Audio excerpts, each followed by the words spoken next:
Chapter 23. Postscript. Squatting down with a trowel in his hand, Will surveyed what was now the garden. Since the Dig for Victory campaign, he and Tom had pulled up all the flowers and had been planting vegetables in every available space. It was a shame, really. The flowers had looked so colourful. All that remained now were neat brown rows with tufts of greenery sticking out of them. He pushed the sleeves of his jersey up. He was wearing Zach's old red one with the 100 yarns. Sticking the trowel firmly into the earth, he had begun to dig a small trench. As he loosened the earth, several startled worms slithered away. He watched their gleaming bodies heading for the cabbage patch. Will sat back on his heels and took a handful of seeds from a paper bag. Picking them tenderly one by one, he placed them in the trench. He was so absorbed in his task that he was oblivious to footsteps approaching the gate. He heard it clanging as it bounced to a close and looked up. It was Carrie. She was running down the pathway, her face flushed. "Did you get them?" she panted. He nodded. "They's in my room. You want them now?" She glanced down at his earth-stained hands. "Well, I could go and get them myself. You going to be long with that?" "Just got 2 more rows, then I'm finished." "Can we go down the river?" Will looked surprised. "Ain't you got no more chores?" She shook her head and grinned. "I climbed out the window. It was the only way. As soon as I finished one job, she finds me another one. If she sees me with so many as my fingers on a book, she just gets hopping mad." "I thought she was better now." "She is, but she still thinks reading is being idle." She squatted down beside him and stared intently into his eyes. "If I don't read a book soon, I think I'll explode." Will laughed. "Well, don't do it over me planting." "Have you another trowel? I could give you a hand. Then we could clear off quick." "If she finds me here, I'll have to go back home." "No, I don't. Look, you go up to my room. If she comes round, she'll see I'm on my own. We can go up to the river on the tandem. I'll lower the other seat." Carrie's eyes sparkled. "Wizard!" She sprang to her feet and made towards the cottage. "Oh!" she cried despondently, swinging round. "How can I ride wearing this?" And she tugged at the pale green woolen dress she was wearing. "Won't the crossbar make it go up?" Will frowned for an instant and then hit on an idea. "You can wear a pair of my shorts." Carrie looked doubtful. Will was a head smaller than her. "Or Zach's. They'd fit you." "Oh, I daren't," she said, feeling quite excited at the prospect. She had been asking her mother for ages if she could wear shorts, but had been told that she'd turn into a boy if she did, and no man would want to marry her. Her father had said it was all right by him, but he'd already let her have her own way about the high school and didn't want to cause any more friction. "Why not?" said Will. "You don't think I'll turn into a boy if I wear them?" Will looked up at her. Her hair stuck out in little wispy curls round her forehead and ears. 2 pale green oval eyes stared down at him above permanently freckled cheeks. "Harry, you don't look anything like a boy, and who cares if you do anyway?" "Yes," she said, suddenly feeling appalled at the thought. "I don't want to get married. Imagine having to do housework all the time, every day. Yuck!" And with that she turned and ran into the cottage. Will found her sprawled across his bed, engrossed in a book. She jumped, raised her eyes guiltily, and slammed the covers automatically to a close. She laughed. "I thought you were Mum." Will strode across to a box in the corner where several of Zach's old clothes were folded neatly inside. He lifted up a pair of red corduroy shorts with patches on the seat and found a green pair underneath that were less threadbare. "Catch," he said, throwing them at her and flinging a pair of braces onto the bed. "I'll have to wear a shirt," she added, joining him at the box. She found a white baggy cotton one and pulled it out. "You'd better wear this too," and he picked up Zach's Joseph jersey. "Oh, I couldn't." "Why not?" "Well, it's special, isn't it? Zach would be jolly pleased if you wore it. You know he would." She nodded and felt tears coming to her eyes. Will looked concerned. "It's all right," she said hastily. "I'm not going to blub." She picked up the shorts and put them on. "They fit almost perfect." She tugged at the waist. "They're a bit baggy here, but the braces'll keep 'em up." She unbuttoned her dress, stepped out of it, and slipped her petticoat off over her head. Will buttoned the braces onto the shorts. He was surprised to see 2 tiny swollen lumps protruding gently outwards from underneath her vest. He wanted to reach out and touch her arms, but stepped back quickly. "There," he said, and he found himself laughing excitedly for no reason whatever. Carrie pulled the shirt over her head and tucked it into the shorts, raising the braces up over her shoulders. Lifting up her arms and legs, she cavorted around the room. "Oh, they feel so comfortable," she said, bouncing on the end of the bed. Will produced 4 books from out of his haversack. "That's where they were," she cried. "I couldn't get We Didn't Mean to Go to Sea, but I've got it reserved for you, so I got you this one instead." She took it from his hands. "At the Back of the North Wind," by George MacDonald. Never heard of it. She flicked over the pages and began reading chapter 1. "Oh, it looks all right. You got the others, did you?" "Yes. Here," he replied, handing them to her. "A Little Princess, David Copperfield, and Black Beauty." "Whizzo!" "Don't start reading them now, or we'll never get down to the river." Carrie looked disappointed. "Well, bring one and I'll take my sketch pad." He emptied the haversack and shoved the pad and a piece of tarpaulin in it. Carrie was chewing over which book to take. She chose At the Back of the North Wind. She put Zach's Joseph jersey on, and Will slung the haversack onto his back. "I'll go down first, see if the coast is clear," he whispered. Carrie felt a sudden urge to giggle.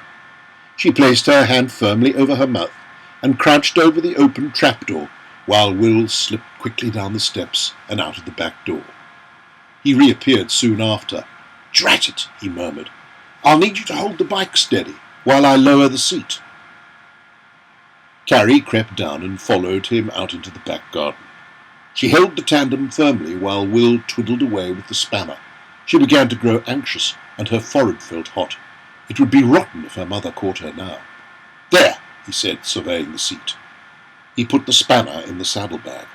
"Now, let's wheel her." They pushed the tandem out through the back gate and turned right twice, so that they were beside the graveyard wall. Will grinned back at Carrie, who was by the rear seat. He motioned her to the ground. Crouching down, they manoeuvred themselves unseen to any would-be eyes towards the open road. He beckoned her up. "Get on, quick," he urged. "If anybody sees me now," she giggled, "it'll be all over the village in no time."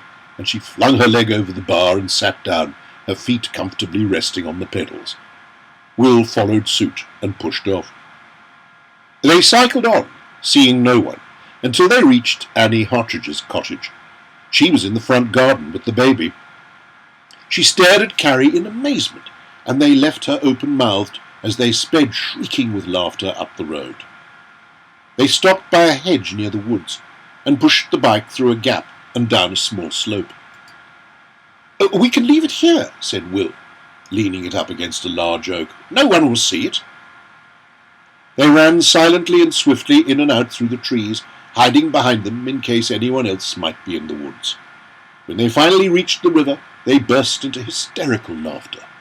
"You should have seen her face," spluttered Carrie. Will immediately held his haversack as if it was a baby and did an imitation of Annie Hartridge watching them cycle by. Carrie clutched at her stomach and laughed helplessly. "Don't stop it," she cried. "I'll wet my pants if you don't." "You mean Zach's pants," he added. "Please, please," she begged. And she crossed her legs and tried to think of disasters in an effort to control herself. Will collapsed onto the ground and leaned against a tree. He stared across at the river, panting. Carrie calmed down and joined him. "Here," he said, pulling the raggedy tarpaulin from his haversack. "You sit on this." He spread it out at the foot of the tree. "Well, where are you going?" she asked, when Will left her sitting on it. "Only over there. I'm going to draw you." She picked up her book and propped it up open on her bent knees. Raising her eyes for a moment, she gazed at the bubbling spring river and glanced at Will. He was sitting cross-legged on his haversack several yards away, his sketch pad already open. He looked up and smiled. "Don't it make you feel strange, me wearing Zach's clothes?" He shook his head. "I'm wearing one of his jerseys." "Yeah, I know, but—" Her voice drifted away. "I've never worn a dead person's clothes before. I should feel horrid, shouldn't I? But I don't. I feel good." She sighed and let her body sink into the tree trunk. "I wish the holidays could be like this all the time," she murmured. "Mum's been so horrid." "Is she the same with Ginny?" "Ginny likes housework. She doesn't complain. She says the more she learns now, the better wife she'll be when she's older. Anyway, Mum gives me extra to make up for the term. She says learning and doing homework isn't work, and she says I'm getting stuck up. Do you think I am?" "No." She stared back at the river. Will put down his sketch pad. "Are you still unhappy at the High?" "Oh, it's getting better now. I came 5th in the end-of-term tests." "I know. You told me." "Did I?" He nodded. It's just it's important. They were really shocked. They think because I talk countrified I must be stupid. Did I tell you one of the girls came up and started talking to me real friendly-like on the last day of term?" "No." "Yeah, she said I weren't to take any notice of the other girls, that I was a lot cleverer than most of them." Will stared at her. "What's the matter?" "You talk different now." Carrie looked crestfallen. "You sound a bit like Zach." Her face brightened. "Oh, that's all right then. Are you going to read your book? I want to draw." She nodded and happily sunk herself into chapter 1. Will began sketching her face. Then he sketched her body, her foot, her hands holding the book, her knee, and as he did so he was filled with an intense joy. Carrie was lost in a north wind world, eagerly devouring each page. Neither of them noticed the time pass until they discovered that they were screwing their eyes up in order to see. "Oh, crumbs!" said Carrie, startled. "I'd better get home." Will packed up their haversack, and they ran through the woods and up the slope towards the tandem. They squeezed it through the hedge and clambered back onto it. The blackouts were already up on Annie Hartridge's windows. They sped past and dismounted at the graveyard wall. Crawling swiftly beside, they turned the corner and ran with the bike along the road and through the gate. Will opened the back door and peered in. "Run!"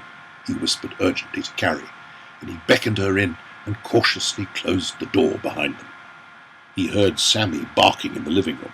"Oh, drat!" he murmured. Carrie scrambled up the steps and flung herself through the open trapdoor, Will following close behind. He found her fumbling in the half-light for her dress.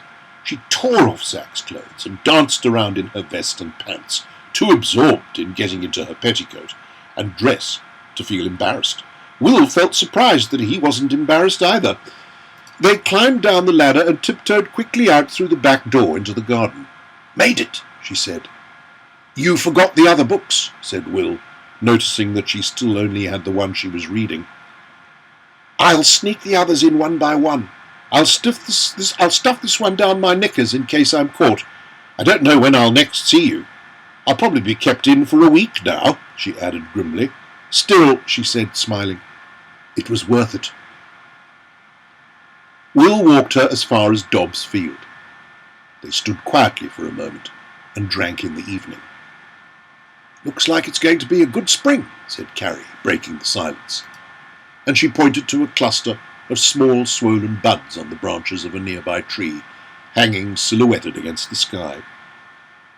"Do you think," said Will, gazing over the wall at the oak tree, "do you think you can die of happiness?" Carrie looked at him, puzzled. "It's just that I feel as I'm going to burst, and that if I did there'd be bits of me all over this field." She laughed. and after they had parted at the gate by the arched lane, Will returned to the cottage. He pumped water into a large tin jug and carried it past the long deserted Anderson and through the back door into the hallway. As he hung his cap up, he became conscious that his peg was lower than usual. "I used to stretch up to that," he muttered to himself. He picked up the jug of water and carried it into the living room. Sammy leapt around his ankles, vying for attention. Will put the jug on the floor and squatted down to stroke him. "How strange," he thought, looking at Sammy's face, "to think that I was once terrified of you." Tom was sitting in the armchair looking at the wireless programs in the newspaper. The kettle was steaming on the range. Will picked it up with a cloth and poured a little into a teapot. After he'd swirled it around to warm up the pot, he poured it away and added some tea and more water. He allowed it to stew for a while, before pouring it into 2 cups. Sammy flopped down by the poof, and Will plonked himself down beside him. "Anything good on?" Tom folded up the paper. "Not really. It's all music for the forces." And he picked up his pipe from the little table and began stuffing it with tobacco. As with the sudden discovery of the lowness of his peg, Will noticed now how old and vulnerable Tom looked. It unnerved him at first, for he had always thought of him as being strong. He watched him puffing away at his pipe, poking the newly lit tobacco down with the end of a match. Will swallowed a few mouthfuls of tea and put some fresh coke on the range fire. As he observed it tumble and fall between the wood and hot coke, it occurred to him that strength was quite different from toughness, and that being vulnerable wasn't the same as being weak. He looked up at Tom and leaned forward in his direction. "Dad?" he ventured. "Yes," answered Tom, putting down his library book. "What is it?" "Dad," repeated Will in a surprised tone. "I'm growing.